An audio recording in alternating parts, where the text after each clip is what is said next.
Aaron stood at the edge of the observation deck, watching the pale blue glow of Earth drifting away beyond the viewport.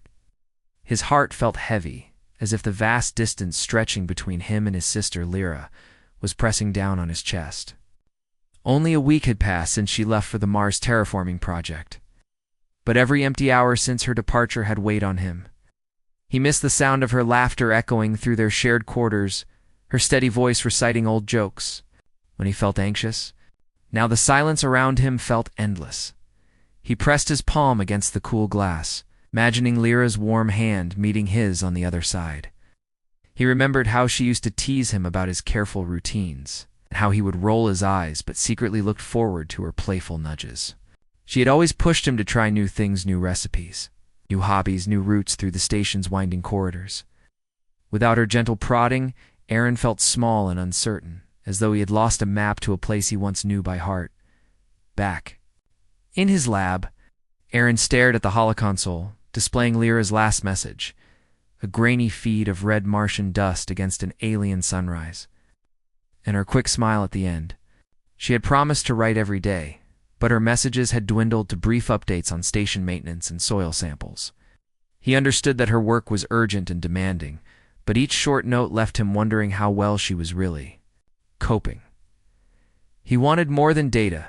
He wanted connection, the feeling that they were still traveling this journey together. He rounded up the scattered parts of an old beacon he had salvaged months ago. It was an experimental device meant to boost long-range transmissions, but it had never worked properly. Aaron's fingers trembled as he cleaned the delicate circuits. He thought of Lyra tinkering beside him countless times, her bright curiosity guiding his own learning. She would hum a melody while aligning tiny cables, and he would laugh as her foot tapped to an unheard beat. Fixing this beacon felt like repairing more than metal and wires. It felt like repairing the bond that now stretched thin. Night on the station meant dimmed lights and hushed corridors. As Aaron set up his makeshift workshop under the soft glow of a single lamp, he wondered if this effort was foolish. What if the beacon still failed? What if Lyra was too busy or too far to notice a crackle of signal bouncing back through deep space? Doubt tugged at his confidence, but he forced himself to keep going. Humanity's spirit, he told himself, always rose to meet a challenge even when the odds felt impossible, with gentle care. He recalibrated the signal amplifiers and rewrote segments of the beacon's core code. Lines of text scrolled across the holoscreen as he tested each function. When at last he saw the system power up, sending a steady pulse into the void, Aaron allowed himself a small, hopeful smile. He imagined those pulses traversing millions of kilometers, reaching his sister's station like a distant heartbeat calling her home. He tapped out a short message. Aaron here. Miss you. Hope you're safe. He pressed send and held his breath. The beacon hummed softly, its red indicator light glowing with promise. Though he knew it might take hours or even days for Lyra's reply to arrive, Aaron felt a warmth spread. Through him, he had done something that leaned into the human drive to connect, to reach across space and time for the people we love. Exhausted but relieved, Aaron sat back and closed his eyes. The metallic scent of his workshop mixed with the faint tank of recycled air. It was plain and unremarkable, just like every other corner of the station, but tonight it felt sacred. In that moment, he understood that hope could be built one deliberate action at a time. And as he drifted off to sleep, he carried with him the quiet confidence that tomorrow Lyra would answer, and they would once again share laughter across the stars. Aaron woke early the next morning, heart heavy with both hope and worry. The red beacon on his workshop table still glowed faintly, sending pulses into the vast blackness. He pressed his palm against the cool metal frame, as if he could feel Lyra's presence somewhere out there. Days had passed since he sent his first message. Each morning he climbed the narrow ladder to the console and stared at the silent screen, waiting for a reply that might never come. He left the beacon running, but he also kept himself busy. Aaron volunteered to help with maintenance in the hydroponic gardens, carefully pruned tomato vines and checked nutrient levels, humming a tune that reminded him of home. When the station's old recycling pump broke, he offered to fix it. He climbed inside the cramped pipes, using his small flashlight to guide his hands. He imagined Lyra beside him, her fingers steady as she aligned a rusted valve. That memory gave him strength to do his work well. In the evenings, when station lights dimmed, Aaron stepped onto the observation deck again. He watched stars wink on, one by one, until the station's own thrusters glowed like distant beacons. Remembered how Lyra once taught him to identify constellations. Under her gentle guidance, he learned the shape of Orion's belt and the curve of the Milky Way. Now he traced those same patterns alone, whispering her name with each breath. The memory was bittersweet, but it reminded him of human wonder-hour drive to look up and connect. One afternoon, Commander Voss stopped by the gardens and found Aaron gathering ripe peppers. "You've been here often," she said quietly. "Missing someone?" Aaron nodded, feeling a lump in his throat. He told her about Lyra's mission on Mars and how they lost touch. Voss listened, her posture patient. Finally, she placed a hand on Aaron's shoulder. "Sometimes silence means they're busy saving lives," she said. "Keep faith. Humanity's spirit reaches farther than any wave we send." Aaron drew strength from her words. He realized he was not alone in his hope. That night, Aaron returned. To his workshop, he adjusted the beacon's dish angle, pointing it toward the sector where Mars lay on its orbit. He rewrote more code, adding error checks that might filter interference from solar flares. Each line felt like a promise if the beacon survived. So would his connection to Lyra. When he tested the signal, the pulses came back stronger than before. The beacon hummed like a living thing. Aaron smiled, imagining it waking Lyra's station with its steady thrum. On the fourth day, Aaron heard a soft crackle from the COM console. He froze, fingers hovering over the activation panel. Duh. Crackle came again, clearer this time, like a distant voice tuning in. He switched the console on and held his breath. A single line of text appeared in pale green letters. "Aaron, is that you?" His heart raced so fast he worried it might burst. He typed back, "Lyra. Yes, it's me. I've missed you." Duh. Console crackled with static before she replied again. "I've missed you too." Aaron's eyes filled with tears as he read her words. He pressed enter and waited for her next message. The screen blinked, and a short video clip began to play. Lyra standing on a Martian ridge. Red dust swirling around her boots. She raised her hand in a wave and smiled, sunlight glinting off her helmet. A moment later, the image glitched and cut to static. Aaron leaned forward, chest pounding with joy and relief. She was safe. She remembered him. The stars felt less cold now. Over the next hours, they exchanged messages whenever the signal allowed. Lyra sent photos of her worksite trows. Of greenhouses under a glass dome, workers in white suits tending to young seedlings. She wrote about the challenges of low gravity and how she thought of Earth each time she tasted fresh water grown from recycled air. Aaron told her about the station's festivals and how Commander Voss shared stories of ancient Earth heroes. Message deepened their bond, weaving their lives through the silent expanse between worlds. The day after their first contact, Aaron climbed to the observation deck again. This time, he carried a small, portable holoprojector. He set it on a railing and activated it. In the soft glint of its light, Lyra's image appeared beside his own reflection. She reached out, and though pixels separated their hands, Aaron felt a warmth bloom in his chest. They talked as long as the signal held about old jokes, new hopes, and the day they would stand together under real stars again. When the COM window finally closed, Aaron stood in the hush of the empty deck. He watched the beacon's pulses return to their steady beat. Though the silence was back, it felt different now, full of promise instead of emptiness. Ain't. He took a deep breath and whispered to the stars, "We'll be together soon." Then he turned and walked back toward the workshop, every step lighter than before. Humanity's hope had found its way across the void, and Aaron carried that hope in his heart as surely as breath. Aaron woke before dawn, the station's corridors still hushed and cool. He padded quietly to the observation deck, clutching a small wooden box he had carved by hand. Inside lay a delicate compassan, old-fashioned device that pointed not to magnetic north, but to home. He had adjusted its needle with tiny adjustments, so that when held flat, it would align toward Earth's orbit. It was a humble piece of technology, but it felt right for what he wanted. A reminder that even when people drift apart, they share the same direction in their hearts. He set the box on the railing and ran his fingers over its smooth lid. His compass inside ticked softly, as if alive.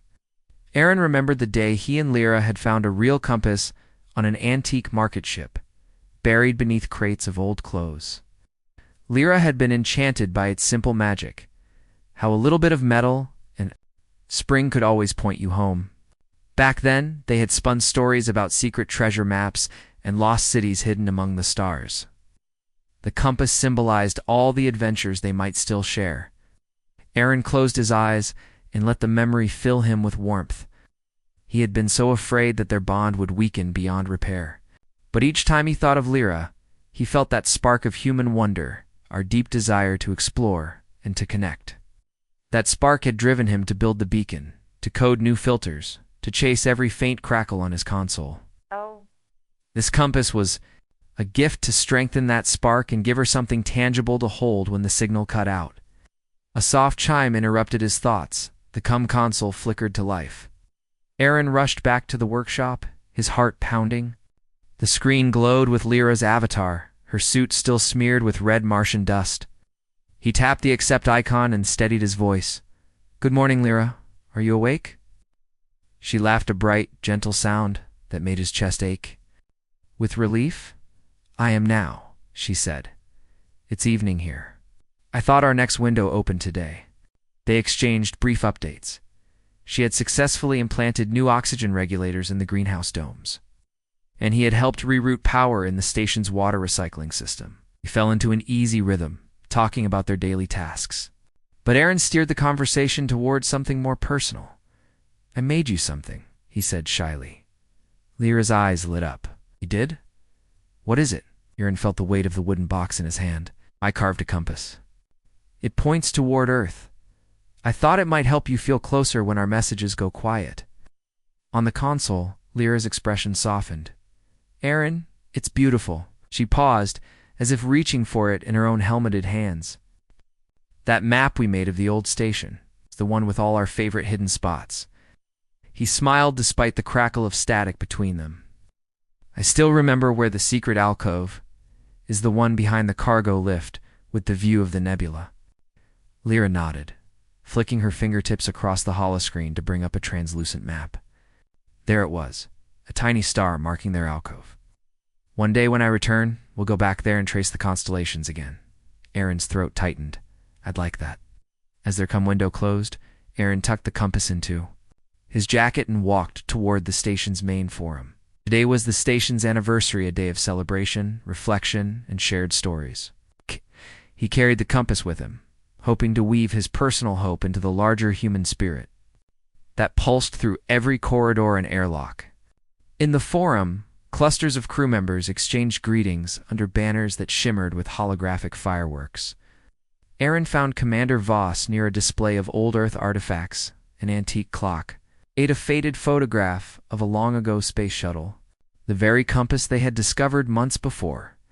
He held up his gift and stepped forward. "Commander," he began, voice steady, "I'd like to donate this compass to the display. It's a reminder of why we came here to stay connected, even when we're far apart." Voss looked at the compass and then into Aaron's earnest face. She nodded and placed it beside its twin artifact. "Thank you, Cadet. This belongs here with all these tokens of human perseverance." The crowd applauded softly as Aaron stepped back. He realized that his small gesture had become part of something greater, a human story of hope, resilience, and unity. Even across light years, people could share memories, tools, and symbols that bound them together. That evening, as he returned to his quarters, Aaron felt lighter than he had in weeks. He set the compass on his bedside table, right beside his own holoscreen. He typed a quick message to Lyra. "See my gift in the forum display. You're part of our history here, always." Then he powered down his console and settled into bed before sleep claimed him. Aaron looked out his window at the starry void.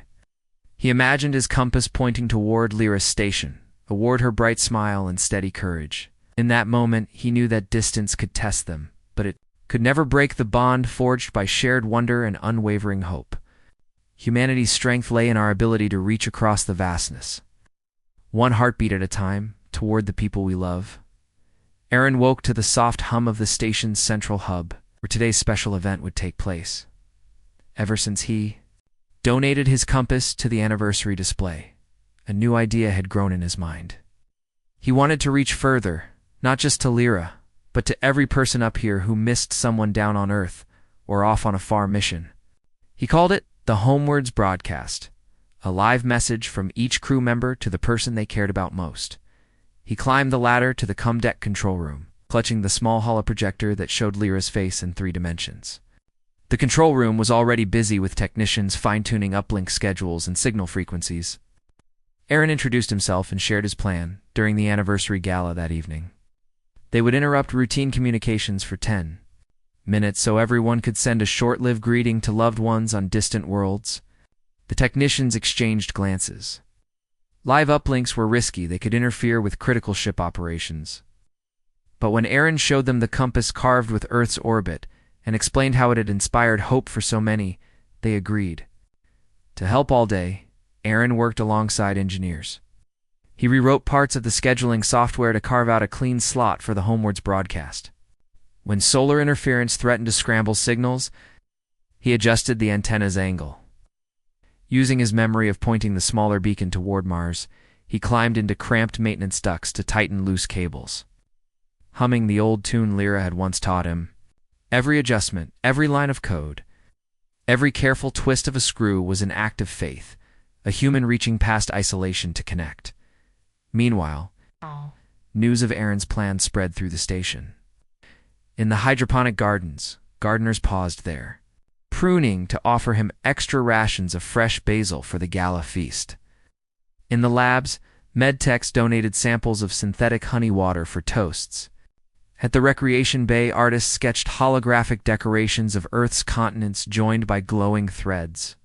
The station's commander, Voss, declared the broadcast official. "Let our human spirit shine," she said, her voice echoing. In the main corridors, that evening, the station's forum glowed with warm lights and gentle music.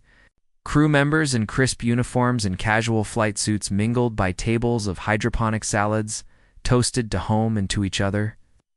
Aaron stood near the console, holoprojector at the ready. His heart thumped like a starship's thruster startup. He read over his own message one last time. "Lyra, my sister, no matter how far you've gone, my heart follows you. You are never alone." He hid a small smile as he imagined her eyes lighting up when she saw it. The festivities paused as Commander Voss tapped a crystal goblet with a silver spoon. The lights dimmed, and a hush fell. On the big holoscreen above the forum, Aaron's compass artifact appeared beside the original antique piece. Then the live uplink window opened. First a voice from a mining colony on Ceres, then a greeting from a researcher orbiting Jupiter. Each message was brief, but each carried weight: parents, siblings, old friends, sending love across the void. The screen flickered with faces and voices, united by the station's network. Finally, it was Aaron's turn. His palms felt cool and steady as he activated the holoprojector. A faint image of Lyra appeared beside his own silhouette. Red dust. On her suit, Mars's sun glinting on her visor. He took a breath. "Lyra," he said simply, "this is for you. I miss you every day. Remember, our compass points the same way: award, hope, and home." His words echoed softly. On Mars, Lyra's video feed stuttered, but her lips curved into a smile. Aaron felt tears sting his eyes. The signal held just long enough for him to sense her happiness. Then the uplink window closed, and the forum lights returned. Crew members applauded, some wiping their eyes. Aaron stepped back, heart soaring. He watched as Voss placed a hand on his shoulder. "You gave us hope," she said quietly. "You reminded us that even in the darkest reaches of space, humanity's light shines brightest when we reach for each other." After the gala, Aaron returned to his workshop. The console buzzed softly, and he waited for Lyra's reply. A short message blinked on the screen. "Aaron, I saw you. Thank you. I love you." He pressed reply but paused to look at the compass on his desk.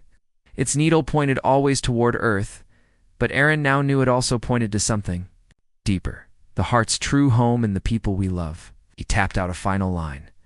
I love you too, always. He shut down the console and sat in his chair, breathing in the recycled air. The station lights D. Aaron woke before the station's morning shift change, a gentle hum carrying through the corridors. Today he planned something new. After the Homewards broadcast, he felt closer to Lyra than ever, and he wanted to share more of their world with her. He decided to build a small, virtual reality space-an echo of Earth's green fields and clear skies, so she could step out of her red, dusty domes and walk once more in their shared home. He gathered parts from the lab's recycling bay, a handful of holoprojector lenses, an old audio mixer, and a worn leather patch from a retired flight suit. He carried them back to his workshop and set them on the bench. As he worked, he remembered Lyra's favorite place in the station's hydroponic gardens, the curved glass wall overlooking the nebula. She said it reminded her of home rain clouds. Floating among stars, Aaron closed his eyes and saw that curve. Green vines climbing steel supports, soft rain mist drifting in the air. He began building the VR chamber. First, he crafted a frame from recycled alloy tubing, shaping it into a gentle arch. Then he mounted lenses at key points, arranging them so that images would wrap around the user. He wired the audio mixer too. Play soft earth sounds. Birdsong at dawn, children laughing in the park, distant thunder rolling over fields. Piece by piece, the chamber took shape, a small portal to another world. While he soldered circuits, Aaron thought of the people on the station who missed home, invited them to help. At lunch, he showed a sketch of the chamber to Commander Voss. She tested his schematic and offered extra power couplings. In the rec bay, he asked artists to paint digital leaves and flowers. They sent him holotextures of oak trees, sunflower fields, even rain droplets vibrating on petals. In the engineering bay, technicians contributed recycled sensors and heating pads to mimic sunlight warmth. By the third day, the VR chamber stood ready. Aaron cleaned the lenses and loaded the garden textures. He programmed a simple interface. A curved control panel with 3 buttons: rain, wind, and birds. He pressed each in turn, listening as wind blew through virtual trees and raindrops pattered around him. His heart swelled with hope. Soon, Lyra would stand here, feel rain on her face, and remember why they both loved Earth so much. That evening, the station hosted a small gathering in Aaron's workshop. Crew members crowded around the chamber, curious and excited. Aaron explained his plan. During the next window, he would stream the VR experience live to Lyra's station. She could step inside, and the visuals and sounds would surround her, creating a momentary journey home. The workshop hummed with energy as everyone pitched in to test the connections and boost signal strength. On the morning of the link, Aaron climbed to the CumDeck control room, holoprojector in hand. Lyra's face appeared on the screen as soon as he activated the console. She smiled, weary from her long shift. Aaron, what are you up to now? She asked. I built something for you, he said. A piece of Earth, here on the station. I want you to try it. Lyra's eyes sparkled. I can't wait. Aaron guided her through the steps to activate the uplink. As the signal stabilized, he led a small tech team to the workshop. The VR chamber glowed softly in the dim light. Its metal frame and scattered cables looked plain, but Aaron knew what lay inside, a living memory of home. Okay, he said into his mic. Step inside and press rain. Lyra's voice crackled through the headset. I'm here. Aaron held his breath. She pressed her hand against the chamber's curved entry and slipped inside. For a moment, the workshop was silent, except for the soft hum of the uplink. Then a light mist filled the chamber, and bird songs drifted out.